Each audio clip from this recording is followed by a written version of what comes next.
Hello friend, আজকে আমরা আরেকটি নতুন ভিডিও নিয়ে চলে এসেছি পরেশনাথ আভেদ ভবতীর্থ মন্দিরে।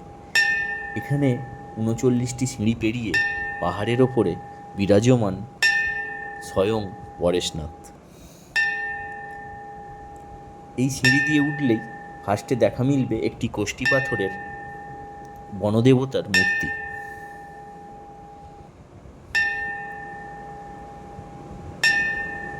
এরপর ৩৯টি সিঁড়ি পেরিয়ে একে একে করে আমরা পৌঁছে যাব পরেশনাথের মন্দিরের ওপরে, একদম শেষ সীমানায়।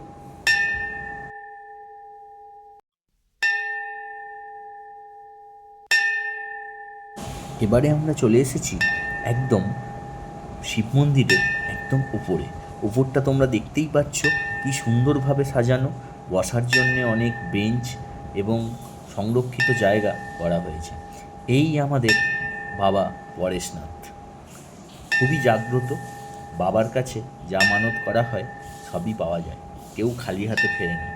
তাই তোমরা চট করে মনের ইচ্ছে নিয়ে বাবা পরেশনাথের মন্দিরে একটিবার ঘুরে যেতেই পারো। এই মন্দিরে সাইডে একটি পাহাড় আছে, ওপর থেকে ভিউটা জাস্ট এক কথায় খুব সুন্দর। তোমরা দেখতেই পাচ্ছ ওপর থেকে কত সুন্দর ভিউ দেখা যাচ্ছে, চারিদিকে সবুজ আর সবুজ। তোমরা যদি কেউ পুজো দিতে চাও তাহলে ঠাকুরমশাই সন্ধ্যেবেলা 4:30 থেকে ওপরে থাকে এবং সকালবেলা 10টা থেকে 12টা পর্যন্ত ওপরে থাকে। তোমরা চাইলে এই টাইমে পুজো দিয়ে দিতে পারো।